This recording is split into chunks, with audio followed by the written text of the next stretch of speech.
익산 일빛교회 장권능 목사입니다.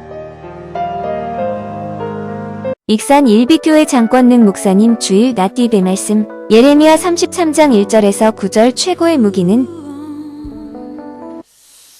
참 인생을 살다 보면 좋은 일, 기쁜 일, 행복한 일만 있으면 얼마나 좋겠습니까? 많은 힘들고 어렵고 오늘도 본문에 보니까 예레미야 선지자라는 분이 하나님의 말씀을 올바로 전하다가 감옥에 갇혀 있는 그런 상황입니다. 우리가 이 어려움을 겪었을 때에 싸움에서 필살기가 있으면은 말 그대로 승리할 수 있는 그런 요소가 됩니다. 필살기. 예를 들면 저는 없어서 항상 부러운 마음이 조금은 있지만 아빠가 이렇게 직장에서 힘들고 돌아왔을 때에 사랑하는 딸이 필살기를 한번 부리면은 그 피곤했던 아빠의 그런 얼굴이 몸이 싹 녹아 내린답니다. 그걸 갖다 무슨 필살기라고 그래요? 답니다. 애교 필살기. 한번 해보실래요? 시작. 아빠, 돈 안 들이고 힘들었던 아빠의 마음을 순식간에 무장해지는 게 딸들의 표정들 보니까 목사님 저는 딸로 자란 엄마가 됐지만 그런 거 한 번도 못 해본 게 편인생의 한입니다. 그런 분들도 계시는데 지금도 늦지 않았습니다. 우리 하나님 앞에 필살기를 하나씩 오늘 장착하는 주인공이 되었으면 좋겠습니다. 필살기라는 것은요 반드시 죽일 살, 기술 기. 말 그대로 이 필살기는요 아무 때나 쓰는 게 아니라 죽기 살기 어떤 위기에 처했을 때에 아주 반드시 이런 죽음에서 살릴 수 있는 기술을 갖다가 뭐라고 그래요? 필살기라고 그럽니다. 전쟁에서 정말로 막 적진에서 거의 1%에 우리 낙동강까지 밀려났던 것처럼 그런 위기 가운데 있는데 이 필살기를 써가지고 위기를 전환시켜하고 승리로 이끄는 것을 필살기라고 합니다. 반드시 상대를 제압하는 결정적인 기술, 한번 쓰면 승부를 끝내는 마지막 수단, 결정적인 한방, 가장 강력한 수단, 마지막까지 아껴두는 핵심 방법, 승부를 바꾸는 전환점, 이걸 갖다가 필살기라고 그럽니다. 여러분들은 옛날에는 저 사람은 저런 필살기가 있다라고 그랬는데 어떤 사람들은 저 사람 필살기는 성실함이야. 성실함이야. 저 사람의 필살기는 살인 비소야. 표정 보니까 아직까지 여러분에게 해당되는 사람들은 거의 없는 것 같아요. 근처까지 좀 오고 있진 않은 것 같아요. 저 사람의 필살기는 돈이야. 돈 쓰는 게 필살기야. 아직도 여러분하고는 해당되지 않는 것처럼 얼굴이 굳어져 있습니다. 그럼 시간 관계상 마지막 여기에는 해당될지 모르겠습니다. 우리 일빛교회 사랑하는 성도님들의 필살기는 강력한 기도야. 이것도 하면 안 하면 이제 언제 하려고 그러는지 하여튼 그래서 시간 관계상 넘어가야지 어떻게 하겠습니까? 오늘 하나님이 주시는 저와 여러분의 최고의 필살기는 뭐가 됐으면 좋겠다라는 거예요? 강력한 기도가 우리의 무기, 필살기가 됐으면 좋겠다라는 걸 이 새해에 필살기 하나씩을 장착해 보도록 하겠습니다. 우리한테 애교는 없을지라도 살인 미수는 없을지라도 돈지라는 그런 돈 쓰는 그런 필살기는 없을지라도 그래도 남녀노소 빈부 귀천 막론하고 하나님이 주시는 필살기 하나를 장착할 수 있는 그게 뭐라고요? 강력한 기도라는 거예요. 아멘.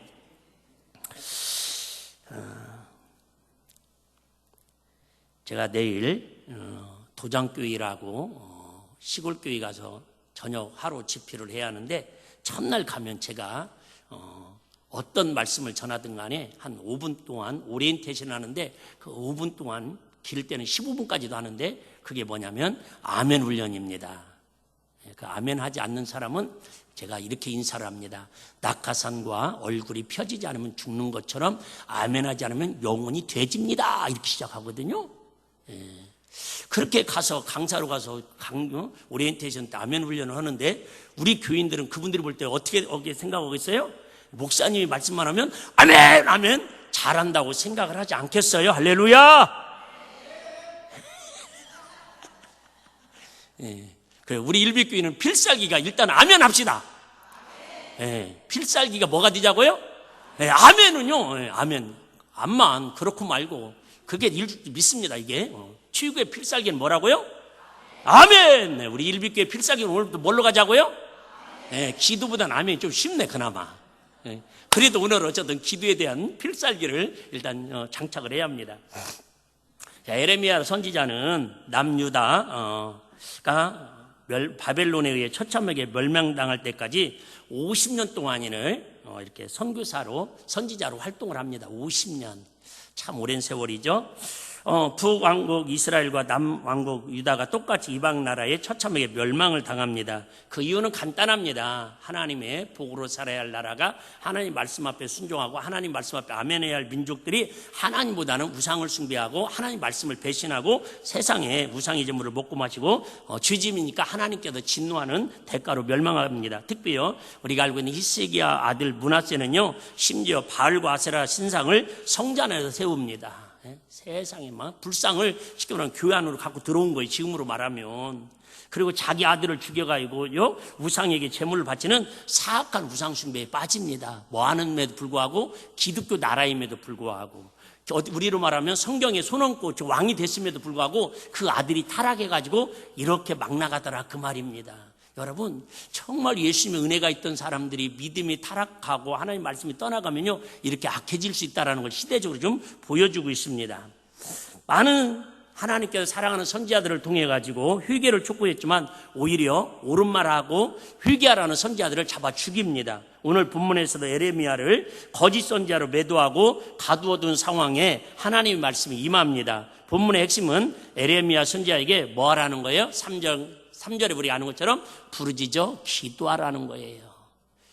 아니 여러분 감옥에 갇혔으면 지금 우리 인생 그런 거 있잖아요. 요즘 참 내 인생이 지옥 같아. 그것은 극단적이다는 소리고요. 그 전에 뭐요? 아이고 목사님 감옥이 따로 없어요. 예? 감옥이 따로 없어요. 우리 집안이 감옥이고 내 마음이 감옥이고 우리 삶이 감옥이고 여러분 어차피 우리는요 제가 청동기도 가도 그런 얘기하지만 그냥 철창 속에 들어와 있는 감옥에 사는 사람이 있고 좀 큰 테두리 안에서 갇혀 사는 그잖아요 여러분. 어쨌든 뭐 근데 그걸 갖다 우리는 자유라고 착각하는데 어쨌든 감옥에 갇혔으면 사실 답답하잖아요. 어떤 사람은 물질의 감옥에 지금 갇혀 있는 사람도 있고 어떤 사람은 지금 마음이 감옥에 갇혀 있는 사람도 있고 건강의 감옥에 갇혀 있고 여러분 병실에도 갇혀 있는 것도 어떻게 보면 육적인 감옥이잖아요. 병의 감옥.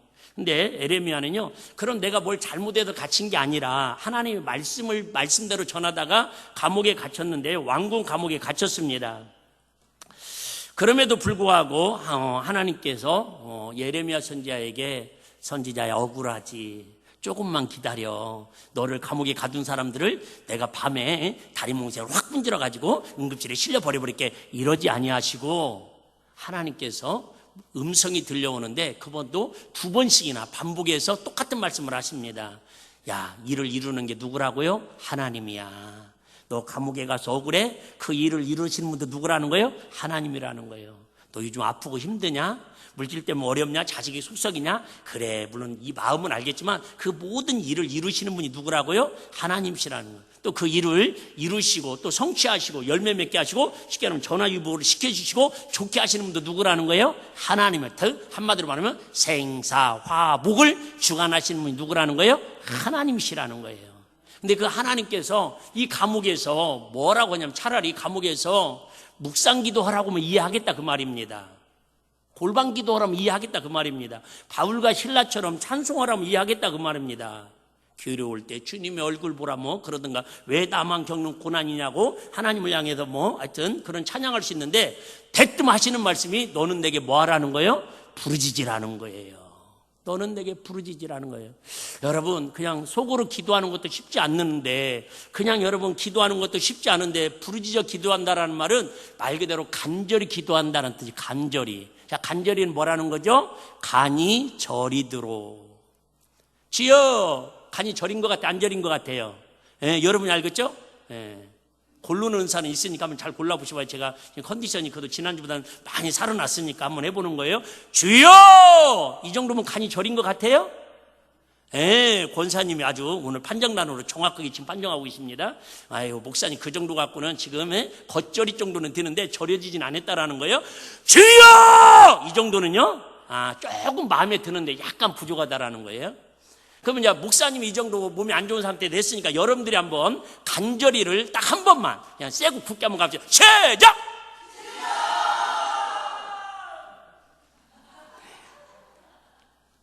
저는 그러면 화답하겠습니다. 아멘! 네, 좋습니다. 부르짖는다는 말은 첫째 간절이라는 뜻이 있는데 그러려면 뭐가 필요해요? 용기가 필요합니다. 용기가 필요합니다. 여러분 식사 기도만 하는데도 뭐가 필요하다고요? 용기가 필요합니다. 그런데 지금 감옥에 갇혀 있는데 사람들이 간수들이 지키고 있는데 거기다 쫙 그러면 용기도 필요하지만 첫 번째 무슨 소리를 감안해야 돼요? 저는 미쳤는가 보라고. 드디어 나이 먹어가지고 복음 전하다가 감옥에 갇힌 억울하게 갇혔으니까 미쳤는가 보라고 아마 그런 표현도 들어야 할 겁니다.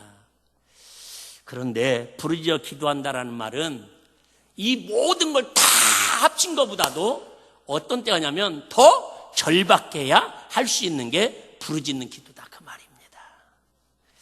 어쨌든 지금 그러면 이 에레미야 선지자를 통해서 이스라엘 향한 남유다를 향한 하나님의 뜻이 무엇인가를 한번 오늘 본문을 통해 좀 더 보고 넘어가도록 하겠습니다. 4절 한번 보겠습니다. 5절.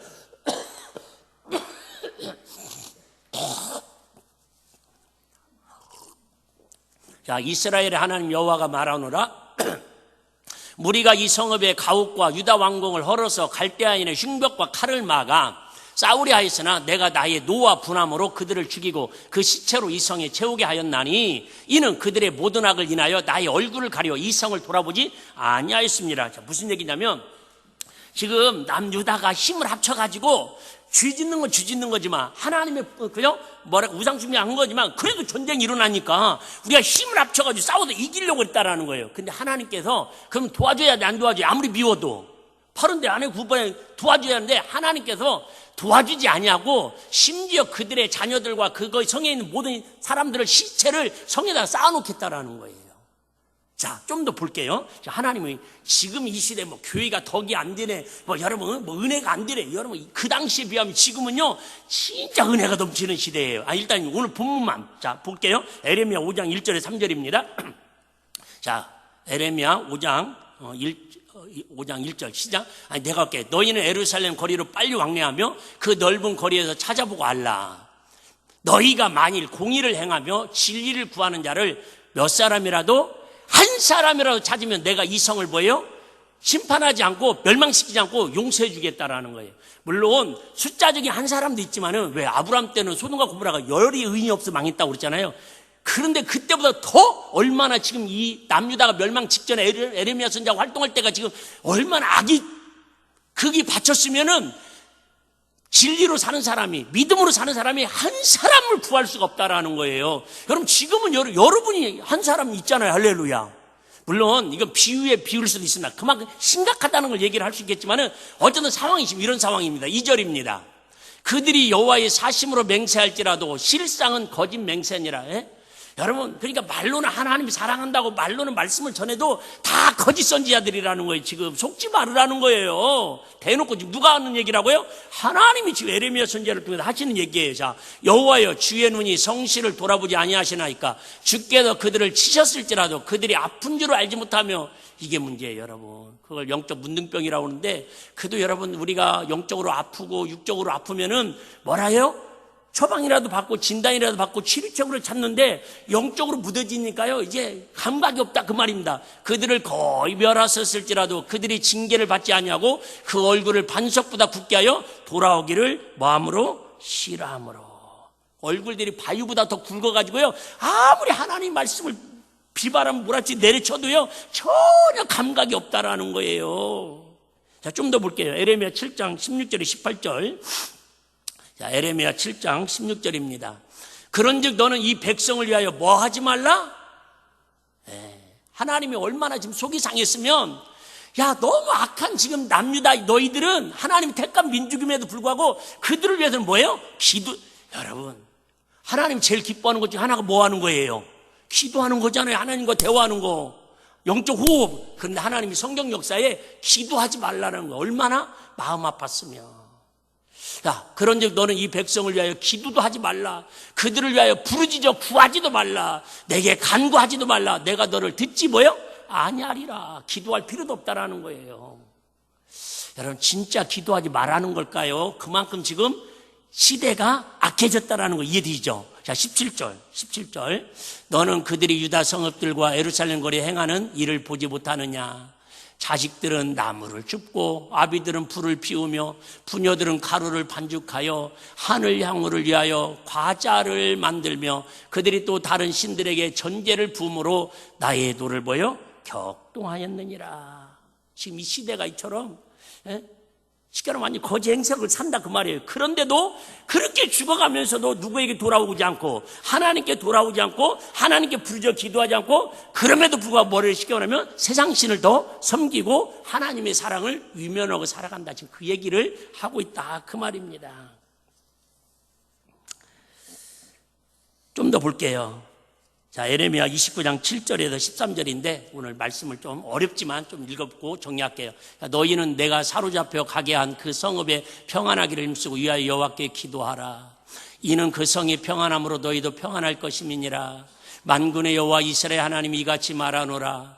너희 중 선지자들에게와 복술에게 혹하지 말며 너희가 꿈봐 꿈도 신청하지 말라.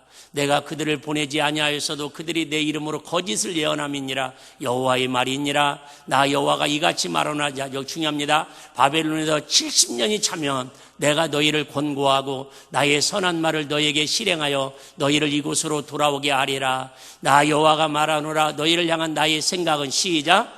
내가 하나니 재앙이 아니라 곧 평안이요 너희 장래의 소망을 주려는 생각이라. 자, 무슨 얘기냐면 좀 어렵습니다.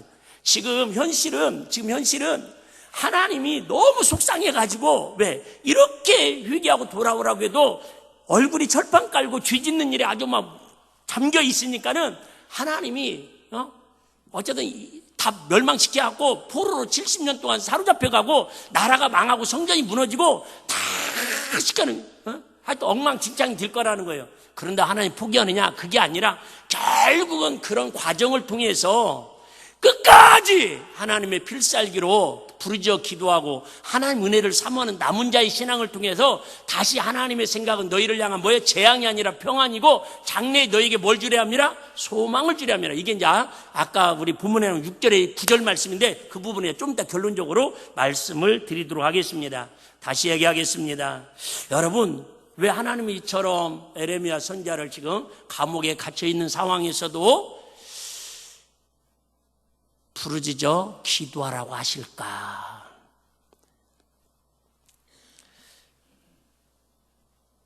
지금 상황은 가장 어두울 때에, 가장 나라가 힘들 때에 예레미야에게 들려졌던 말씀입니다. 살펴본 것처럼 예레미야가 지금 어디에 갇혀 있다고요? 감옥에 갇혀 있습니다. 나라의 미래는 보이지 않고 예루살렘 곧 무너질 상황입니다. 기도해도 변하지 않을 것 같은 시대, 믿음을 지켜도 손해만 보는 것 같은 현실. 그런데 하나님은 그 자리에 두 번째 예레미야에게 이렇게 말씀하십니다. 자, 2절 3절 다시 한번 읽겠습니다. 같이 한번 읽겠습니다. 2절 3절 시작. 이를 행하는 여호와, 그것을 지어 성취하는 여호와, 그 이름을 여호와라는 자가 이같이 이르노라. 너는 내게 부르짖으라. 내가 내게 응답하겠고 내가 알지 못하고 크고 비밀한 일을 내게 보이리라. 하나님의 사랑이 가장 강력하게 드러나는 순간은 우리를 감옥에 갇혀서, 물론 옥문이 열리는 것도 중요하지만요, 어떤 상황에서도 위기나 어떤 고난이나 어떤 문제 상황 속에서 여러분 가장 하나님의 강력하게 드러나는 사랑은 뭐냐면 기도의 자루로 불러주신다라는 거. 할렐루야. 다시 말할게요. 여러분, 내가 지금 어떤 상황에서라도 기도할 수 있는 사람은 그게 하나님이 주신 최고의 필살기를 쓸 수 있는 기회가 아직도 남아있다는 증거다 그 말입니다. 하나님의 사랑은 먼저 부르짖으라. 부르짖으라는 말은 명령형입니다. 너는 내게 뭐하라? 부르짖으라. 하나님이 먼저 기도를 명령하십니다. 기도는 명령이다. 두 번만 시작. 기도는 명령이다. 기도는 명령이다. 단순한 기도는 종교적 권면이 아닙니다. 하나님의 초청이고 하나님의 사랑의 요청입니다. 사람은 누구나 큰 문제 앞에 어려움이 생기면 제가 자주 말씀드리죠. 두 가지 반응을 합니다. 첫째, 나는 안 되는가 봐. 해도 소용없잖아. 이만큼 했는데 체념하거나 아니면 빨리 계산해가지고 도망치거나. 여러분, 사람들은 큰 문제가 오면 막 동굴 속으로 숨어들거나 절망 속으로 빠져들거나 자포자기를 해버립니다. 그러나 하나님은 말씀하십니다. 해결책이 없어 보여도 설명이 안 되는 상황에도 뭐하라? 기도하라. 부르짖어 강력하게 기도하라는 거예요. 기도는 세상 사람들은 흔히 이렇게 얘기해요. 야, 너희네는 좋겠다고. 왜? 마음이 여릴 때에 어떤 문제가 생길 때 누군가에 의지하고 싶고 누군가를 신뢰하고 싶을 때 그래도 보이지 않는 신에게라도 마음을 의지할 수 있는 그런 뭐랄까 대상이 있으니까 좋겠다고. 여러분, 그런 게 기도 아닙니다. 기도는 약자의 무기가 아니라 하나님의 사랑을 신뢰하는 자의 최고의 특권인 걸 믿으시기를 바랍니다.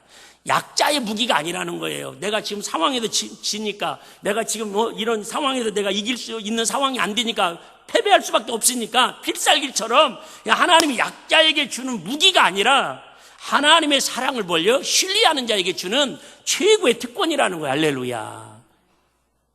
부르짖으라는 말의 의미는요, 카라라는 뜻인데 절박함을 담아 소리내어 요청한다는, 즉 형식적인 기도도 아니고요, 그냥 정보 보고용 기도도 아니고 살려달라는 아주 절박한 이거 위에는 방법이 없다라고 하는 그런 마지막 어떤 절대절명에 빠졌을 때에 하나님이 안 된다라는 고백으로 하는 기도가 부르짖는 기도라는 거예요. 부르짖는 기도. 근데 여러분, 부르짖는 기도는 거기다 깊은 내용을 담을 필요도 없잖아요. 그냥 주여 3번만 해도 되고, 어떤 목사님은 그저 산상 집회할 때 그러더라고요. 여러분, 진짜 힘들고 어려우면 기도의 제목, 앞뒤, 서론, 본론, 결론 없이 그냥 주여만 그저 1시간이든 2시간이든 예수님을 외치든 주여만 불러도요, 여러분 그 단어 속에 주님이 때리면 다 역사하신다는 거. 할렐루야. 감사하잖아요. 물론 큰 소리로 한다는 것만 부르짖는 기도가 아니라 때로는 여러분 진짜 신음하는, 탄식하는, 애통하는, 가슴을 찢는 그런 기도도 여러분 부르짖는 기도가 될 수 있습니다. 표현은 아까 얘기했잖아요. 여러분 당장 마찬가지잖아요. 여러분 우리 같이 있는데 한 사람 혼자서 쥐야 해봐요.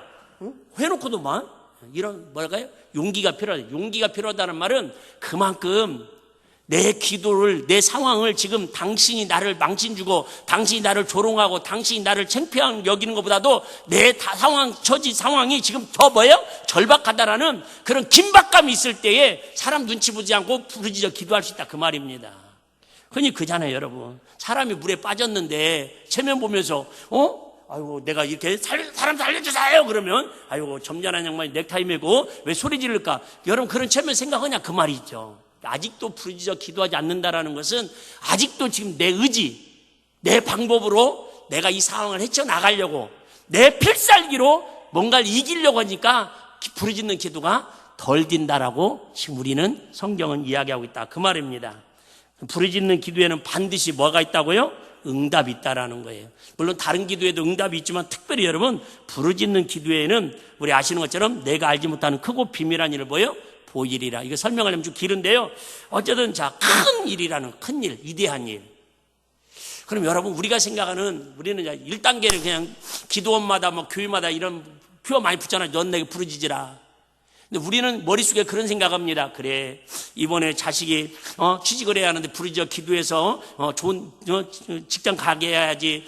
이번에 사업 문제가 안 풀려가지고 막 부도나게 생기는데 부르짖어 기도해서 사업이 응답돼야지. 물론 이럴 때도 부르짖어 기도하는 것도 있지만 이 집 에레미야서에서 통해서 부르짖는다, 내 응답하겠다는 말은 크고 비밀한, 은밀한 일을 보여준다는 말은 결국은 뭐예요? 아까 말씀드린 것처럼 결국은 지금은 이렇게 어렵고 희망이 안 보이고 기도도 하지 말라고 죄악으로 인해서 너희는 망할 거라고, 시체가 막 도성에 쌓일 거라고 이렇게 하나님이 포기한 거고 분노하지만은 결국 하나님이 뭐하게 한다라는 거예요? 그 예루살렘을 70년 만에 회복시키셔가지고 하나님의 시온성을 세워가는 것처럼 우리에게 크고 비밀한 일은 뭐예요? 하나님 나라를 누리고 살아가는 은혜를 주시겠다라는 거예요. 할렐루야. 이게 감옥에 가 있어도 부르짖어 기도하면 옥문이 열릴 수도 있고 안 열릴 수도 있어요. 그렇게 50년 동안 미치듯이 다니면서 막 속옷바람으로 막 다니면서 그렇게 위쳤는데 불구하고 그들이 회개하고 돌아와야 안 돌아와요? 상황 변한 거 하나도 없어요. 근데 결국은 에레미야 마음속에는 하나님의 말씀이만 천국의 삶을 누리는 거고요. 70년 후에, 그 당시에는 그들이 결국 망했지만은 70년 후에는 그 기도를 통해서 하나님의 그 부르짖는 기도를 통해서 나라가 회복되고 하나님의 치유와 평강과 하나님의 위로를 경험하게 되더라. 그 말이 할렐루야. 그 기도는 여러분, 우리는 당장 예스! 그냥 기도하면 그냥 아멘 하는 순간에 비밀번호 누르면 딱 나오듯이 돈 나오듯이 그런 기도응답을 받기를 원해요. 물론 좋습니다. 그런데 때로는 하나님께서 지금은 아니라고 노하는 것도 기도응답이 있을 수 있고요. 또 하나는 대부분의 이 기도응답이 많습니다. 뭐예요? 기다려라. 물론 우리가 볼 때는 기다리는 것 같은데 하나님 볼 때는 여러분 때를 보시는 거야. 조금 더 기다리면 되는데 그걸 못 참고 우리는 기도해도 소용없다라고 이렇게 얘기를 합니다. 기도는 정보를 바꾸는 것이 아니라 차원을 바꾸는 것이다. 좀 어렵죠? 여러분, 기도는 내 상황에 대한 정보를 바꾸는 게 아니라 아주 기도는요, 우리의 삶을 2차원에서 3차원으로, 3차원에서 4차원으로 차원을 바꾸는 거예요. 하나님 일하실 수 있는. 내가 알지 못하고 그거 비밀한 일을 우리가 모르는 영역, 우리가 계산할 수 없는 방법, 우리가 상상하지 못한 회복. 기도는 상황을 설명하는 수단이 아니라 하나님의 관점으로 돌아가는 통로입니다. 그 기도는 결국은 뭐냐면 수도관이 이게 집집마다 이게 세면기가 있는데 이렇게 그냥 물을 내리면 쑥쑥 빠져야 하는데 나중에 거기다 머리도 감고 이렇게 이물질이 묻으면요 이게 막 안 내려가잖아요. 그것처럼 하나님과 우리 관계는 기도를 통해서 주님과 친밀한 교제로 날마다 관계 속에서 신분이 유지되어야 하는데 주의라고 하는 하나님이 싫어하는 주라는 게 자꾸 이렇게 머리카락 끼고 찌꺼기가 끼면요 물이 안 내려가는 것처럼 하나님과 우리가 얼마나 답답하겠어요. 저도 마찬가지입니다. 여러분이 잘 보이지만 예를 들면 제 눈에다가 이것만 이렇게 가려도 여러분 보여 안 보여요? 안 보입니다. 마찬가지 주가 이처럼 하나님과 우리의 관계를 하나님과 또 세상을 보는 관점을 자꾸 이렇게 보이지 않도록 하는데 기도는 뭐냐? 부르짖는 기도는 결국은 우리 마음속에 있는 하나님 싫어하는 주들을 제거하는데 부르짖는 기도를 해야 한다 그 말입니다. 어떤 사람은 그런 얘기해요. 막 주에 대해서 회개에 대해서 너무 강력하게 얘기하니까 목사님 저 이제 주 그만 질랍니다. 왜요? 주 짓고 회개하는 게 이렇게 힘들다는 걸 알았기 때문에 차라리 죄 안 짓고 회개 기도를 좀 더 안 하는 게 훨씬 나을 것 같습니다. 얼마나 회개하는 게 힘들었으면.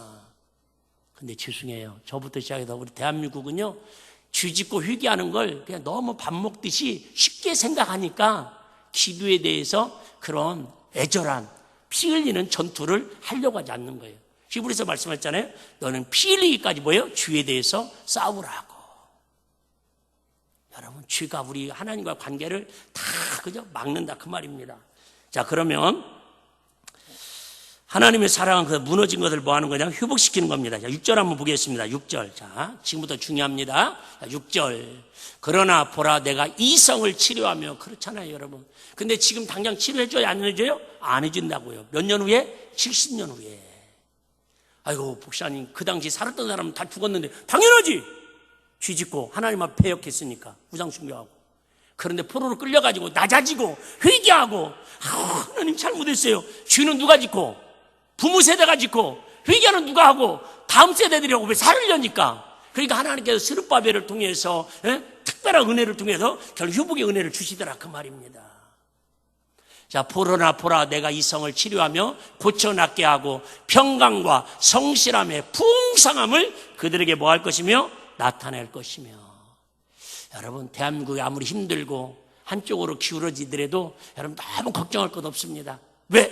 저와 여러분들이 오늘 이 말씀 붙들고 어제보다 오늘, 오늘보다 내일 한마디씩이라도 더 하나님의 은혜를 붙들고 하나님 나라의 평강과 하나님 나라의 치료와 하나님 나라의 풍성함과 하나님 나라의 성실함을 구하면서 부르짖어 기도하면 하나님께 이 땅을 회복시키는 은혜로 함께할 줄로 믿습니다. 7절입니다. 자, 7절, 9절로 넘어가겠습니다. 9절. 자, 9절로 가겠습니다.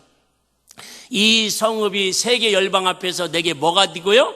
기쁜 이름이 될 것이며. 여러분 적용은 잘하잖아요. 신명기 28장처럼 여러분 우리 일빛교회가 우리 사랑하는 다음 세대 자녀들이 우리가 부르짖어 기도하면, 결론은 부르짖어 기도하면 하나님 나라 복음을 위해서, 회복을 위해서 세계 열방 앞에 하나님의 이름을 높이 드높여 주신다라는 거. 할렐루야. 감사하잖아요 여러분. 그러니 여러분 부르짖어 기도할 만해요 안 해요? 할 만한 가치가 있다니까요. 감옥에 있어도 부르짖어 이렇게 생각하는 분들 많이 있죠. 목사님 저 그럼 감옥 가면 부르짖어 기도할게요. 허허이 그런 소리 하는 거 아니라고요. 뭔 말이 이해되십니까? 어떤 분들이 병원에 가가지고 막 여러 날을 고생하다가 치료받아갖고 퇴원하는 날 기뻐요 안 기뻐요? 다 기뻐하잖아요. 그런데 뭐 감사합니다. 여러분 한번 생각을 해봐요. 내가 만약에 암 환자로 그죠? 큰 사고로 병원에서 3개월, 1년 막 그렇게 있다가 여러분 퇴원하면서 감사하는 게 낫겠어요? 병원에 아예 가기 전에, 아프기 전에 이렇게 쌩쌩하게 예배 드리면서 하나님을 부르짖어 기도하면서 감사하는 게 낫겠어요? 굴러는 사람 다 있잖아요. 아멘. 그래요 여러분. 다시요. 이 성읍이 세계 열방 앞에서 내게 기쁜 이름이 될 것이며 찬송과 영광이 될 것이요. 그들은 나의 이 백성에게 베푼 모든 복을 보여 들을 것이요. 나의 이 성읍에 베푼 모든 복과 모든 평강을 인하여 두려워 떨리리라. 그렇습니다 여러분. 부르짖는 기도는 누구나 할 수 있는 건 아니에요. 성경에 누구나 다 할 수 있도록 공개된 말씀이지만 누구나 다 부르짖어 기도하는 사람은 될 수 없습니다. 그런데 그만한 뭐가 있다고요? 매력이 있습니다. 그래서 뭐라고 그랬죠? 부르짖는 기도는 필살기라고요. 영적 필살기, 기도응답의 필살기, 내 삶을 전환시킬 수 있는 필살기, 지금까지 몇십 년 동안 안 됐더라도 하루아침에 뒤집을 수 있는 필살기. 이게 무슨 기도라고요? 부르짖는 기도라는 거예요. 어떤 분들은 이렇게 얘기합니다. 목사님 이거 해도 안 되고 저거 해도 안 되고 이 방법으로도 안 되고 저 방법으로 이제 기도밖에 할 게 없네요. 이렇게 이야기하는 사람이 있습니다. 그런데 여러분 그건 잘못된 고백입니다. 이제 기도밖에 없네요가 아니라 어떤 권사님은요 자녀가 신앙생활 잘하다가 교회에서 시험 당해가지고 사회생활하면서 떠났습니다. 아무리 잔소리하고 야 체면 좀 세워주라고 엄마가 교회 권사고 아빠가 장로인데 어떻게 하려고 그러냐고 막 다 일러도 둘이 반항심만 세지고 말을 듣지 않습니다.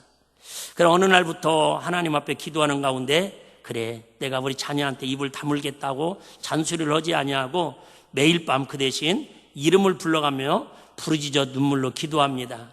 하나님 제 말로 안 되니 하나님이 직접 만나주세요. 그 다음날 나왔으면 얼마나 좋겠어요? 그 다음 해에 나왔으면 얼마나 좋겠어요? 몇 년의 시간이 흘렀는데도 포기하지 않고 밤마다 이름을 불러가면서 하나님 우리 사랑하는 아들 마음을 만져주세요. 우리 딸의 마음을 만져주세요. 그러면서 회개하며 기도했더니 어느 날 전화가 와서 엄마 나 교회 가보고 싶어 이렇게 고백하더랍니다. 그날 알았더랍니다. 한번 따라해 보실래요? 기도는 마지막 카드가 아니라 하나님이 일하시는 시작 버튼이다. 우리는 자꾸 부르짖는 기도는 그냥 인생 막차 탄 사람들이 해도 이것저것 다 해도 안 되니까 어쩔 수 없이 부르짖는 기도는 마지막에 하는 기도라고 그렇게 생각하는데 그게 아니라 기도는 마지막 카드가 아니라 하나님이 일하시는 뭐예요? 시작 버튼이라는 거예요. 어떤 이런 스위치는 시작 누르면 환하게 빛이 들어오지만 어떤 것들이 옛날에 우리 시골의 경운기 같은 건 통통통 막 하다가 또 안 되고 막 붓고 나중에 텅텅텅 하다가 몇 분 만에 살아나는 것처럼 어떤 사람은 기도를 막 했는데 바로 응답되는 것도 있고요. 어떤 사람은 3년 5년 부르짖어 기도해서 하나님이 출장 가셨는 것보다 포기할만 할 때에 또 하나님이 제가 오늘 내일 저녁에도 그 본문으로 또 설교할 텐데요. 제가 좋아하는 말씀 고린도서 2장 9절 말씀 하나님이 사랑하는 자 그 뜻대로 이르심을 부른 자들에게는 하나님 예비하신 복이 있는데 눈으로 본 적도 없고 귀로 들어본 적도 없고 마음으로 생각했던 그 복을 하나님 예비하셨다는 거 할렐루야. 2026년 분명히 저와 여러분 앞길에 에레미야 선지자처럼 때로는 마음에 감옥에 갇힐 때도 있고 물질의 감옥에 갇힐 때도 있고 때로는 심령의 감옥에, 환경의 감옥에 갇힐 수 있지만 환경이 문제가 아니라 어떤 환경에서라도 여러분 에레미야 선지자에게 들렸던 금성이 들려져서 필살기 하나님 앞에 살려달라고, 하나님 역사해달라고, 하나님 내 마음에 하나님 나라가 이루어지게 해달라고, 내 마음속에 악한 영들, 어둠의 영들, 하나님을 가로막는 영혼의 그늘지게 하는 죄들이 예수의 피로 떠나가게 하시옵시고 내 생각과 내 마음이 고쳐져서 하나님 우리 가정을 살려주시고 우리 대한민국을 살려주시고 이 나라의 민족을 살려달라고 우리 하나님 주신 최고의 필살기로 부르짖어 기도하며 나가는 저와 여러분의 생애가 되시기를 주의 이름으로 축복합니다.